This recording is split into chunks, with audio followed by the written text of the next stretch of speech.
नमस्कार। अंतर्राष्ट्रीय खबरों को लेकर हाजिर हूं मैं सृष्टि। पहले एक नजर हेडलाइंस पर। मुकेश अंबानी ने खोला खजाना, एआई को लेकर बड़ा ऐलान। तारिक रहमान का स्वागत, लेकिन मोहम्मद यूनुस से क्यों रही भारत को इतनी तलखी। सुप्रीम कोर्ट बोला फ्री खाना मिलेगा तो लोग काम क्यों करेंगे। कैप्टन की पार्टी ने क्यों छोड़ा बीजेपी के सहयोगी का साथ। रमजान महीने के पहले दिन पाकिस्तान के कराची में गैस विस्फोट। जंगी हालात के बीच ईरान में 5.5 तीव्रता का भूकंप। गाजा में सेना भेजने के बदले पाकिस्तानी आर्मी चीफ मुनीर ने रखी ये 4 शर्तें। सोना आज 3151 महंगा हुआ।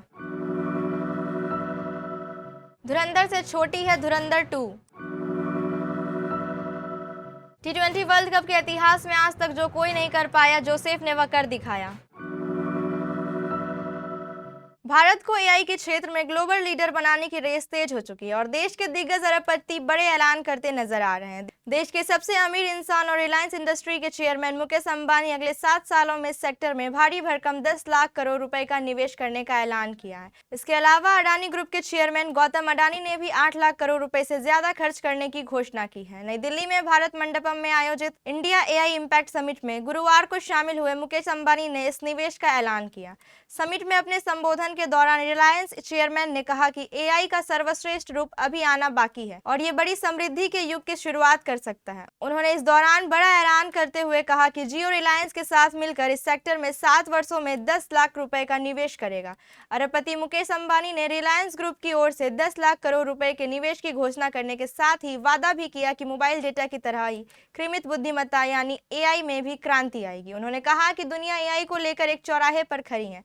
एक रास्ता मुश्किल, महंगी एआई और नियंत्रित डेटा की ओर ले जाता है, जबकि दूसरा रास्ता सस्ती और सुलभ एआई सुनिश्चित करता है। मोहम्मद यूनुस बांग्लादेश के दक्षिण पूर्वी तट पर स्थित पोर्ट सिटी चटगांव में पले बढ़े। अपने पिता के 9 बच्चे में यूनुस तीसरे बच्चे थे। वह बॉय स्काउट्स में सक्रिय थे और किशोरावस्था में जापान, अमेरिका और यूरोप सहित दूर दराज स्थानों पर अंतर्राष्ट्रीय जैम्बोरी में भाग लेने की यात्रा की। उन्हें वेंडरबिल्ट यूनिवर्सिटी में पढ़ाई के लिए फुल ब्राइट स्कॉलरशिप मिली थी, जहां उन्होंने 1971 में अर्थशास्त्र में पीएचडी की और मिडिल टेनेसी स्टेट यूनिवर्सिटी में अर्थशास्त्र पढ़ाया भी। 1971 में पाकिस्तान के खिलाफ बांग्लादेश के स्वतंत्रता संग्राम के दौरान यूनुस ने नए देश को आधिकारिक मान्यता दिलाने के लिए अमेरिकी सरकार से पैरवी की और बांग्लादेशी प्रवासी समुदाय के लिए एक न्यूज़लेटर चलाने में मदद की। यूनुस 1972 में बांग्लादेश लौटे। वे स्वतंत्रता सेनानी और शेख हसीना के पिता शेख मुजीब उर रहमान के नेतृत्व में नए देश के निर्माण में भाग लेने के लिए उत्सुक थे। उन्होंने पहले सरकार के योजना आयोग में भूमिका निभाई, उसके बाद अपने गृह नगर की यूनिवर्सिटी में अर्थशास्त्र पढ़ाने लौट आए। मोहम्मद यूनुस ने 2006 में नोबेल शांति पुरस्कार मिलने के 1 साल बाद अगस्त 2007 में नागरिक शक्ति नाम से एक राजनीतिक पार्टी बनाई, लेकिन यह पार्टी चल नहीं पाई। सुप्रीम कोर्ट ने गुरुवार को फ्रीबीज कल्चर पर कहा कि अगर सरकार लोगों को सुबह से शाम तक फ्री खाना, गैस और बिजली देती रहेगी तो लोग काम क्यों करेंगे।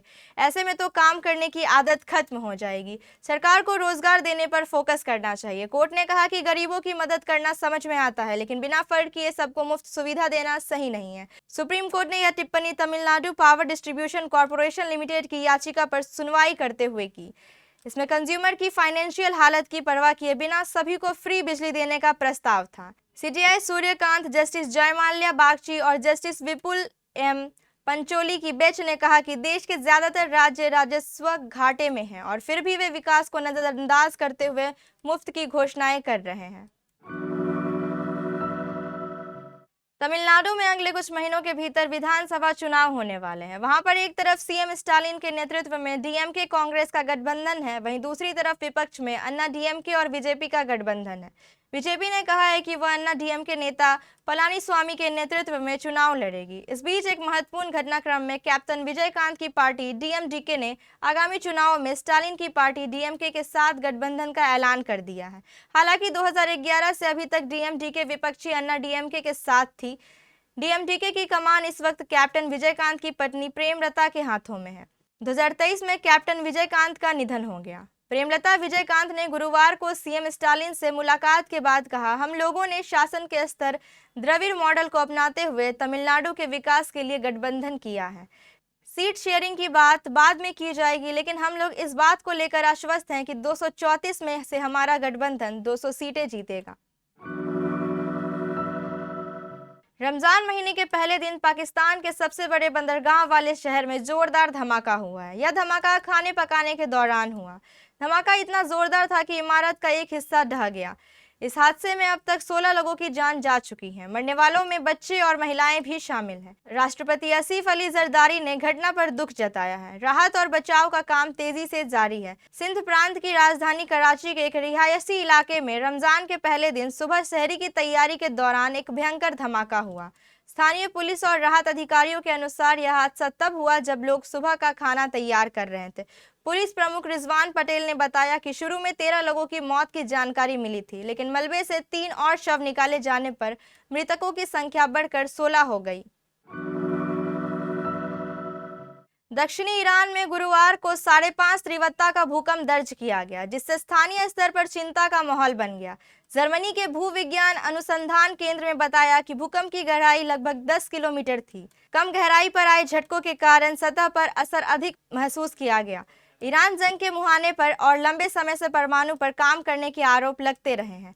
ऐसे में किसी भी भूकंपीय झटके के बाद दुनिया आशंकित हो जाती है कि कहीं ईरान ने न्यूक्लियर टेस्ट तो नहीं किया। भूकंप के बाद प्रभावित क्षेत्रों में लोगों में दहशत देखी गई और आपातकालीन सेवाओं को सतर्क कर दिया गया। राहत और आपदा प्रतिक्रिया दल संभावित नुकसान और आफ्टरशॉक की आशंका को देखते हुए हाई अलर्ट पर हैं। अधिकारियों ने कहा कि स्थिति पर लगातार नजर रखी जा रही है और किसी भी आपात स्थिति से निपटने के लिए तैयारियां की गई हैं। अमेरिका के राष्ट्रपति Donald Trump Gaza board of peace को लेकर पहली बैठक करने जा रहे हैं। यह बैठक अमेरिकी समय के मुताबिक गुरुवार को होने वाला है, जिसमें भाग लेने के लिए पाकिस्तान के प्रधानमंत्री शहबाज शरीफ वाशिंगटन पहुंच गए हैं।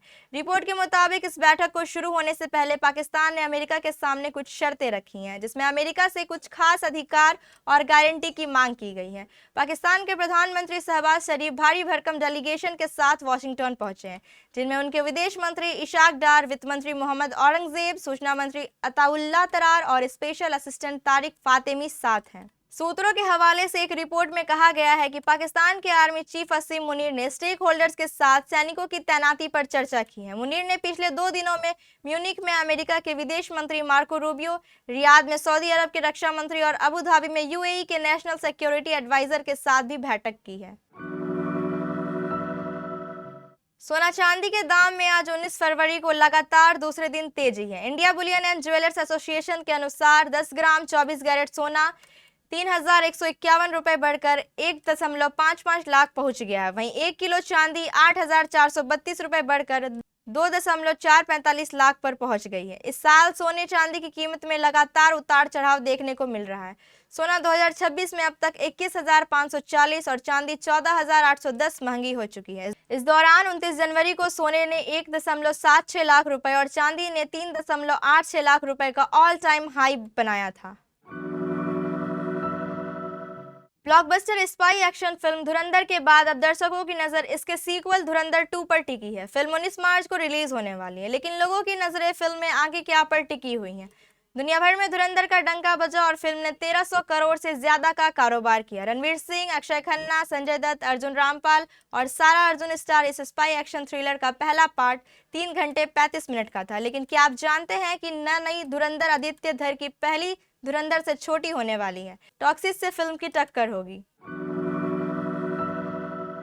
इटली के खिलाफ कैरेबियन खिलाड़ी शमार जोसेफ ने इतिहास रच दिया है। शमार जोसेफ T20 वर्ल्ड कप इतिहास के एक ही मैच में 4 विकेट लेने के साथ 4 खिलाड़ियों को कैच आउट करने वाले पहले खिलाड़ी बन गए हैं। ऐसा महिलाओं के T20 वर्ल्ड कप में भी कभी नहीं हुआ। गुरुवार को ईडन गार्डन में खेले गए मुकाबले में वेस्टइंडीज के तेज गेंदबाज शमार जोसेफ ने 4 ओवरों में 30 रन देकर 4 विकेट हासिल किए। इस दौरान उन्होंने इटली के कप्तान हैरी मेनेंटी, ग्रांट स्टीवर्ट, थॉमस ड्रेका और अली हसन को कैच आउट कराया। इसके अलावा खुद जोसेफ ने एंथनी मॉस्का, सैयद नकवी, जेजे स्मर्टस और जियान मीडे को कैच आउट किया। उनके इस शानदार प्रदर्शन की बदौलत वेस्टइंडीज ने T20 वर्ल्ड कप 2026 के 37वें मुकाबले को 42 रन से अपने नाम किया। टॉस गंवाकर बल्लेबाजी करने उतरे वेस्टइंडीज की टीम ने 6 विकेट खोकर 165 रन बनाए। इस टीम के लिए कप्तान शाही होप ने 46 गेंदों में 4 छक्कों और 6 चौकों की मदद से 75 रन की पारी खेली। इसके अलावा रोस्टन चेज और शेरफेन रदरफोर्ड ने 24-24 रन का योगदान टीम के खाते में दिया। विपक्षी खेमे में बेन मानेंटी और कृष्ण कालुगामाने ने 2-2 विकेट निकाले। एक-एक विकेट अली हसन और थॉमस ड्रेका ने हासिल किया।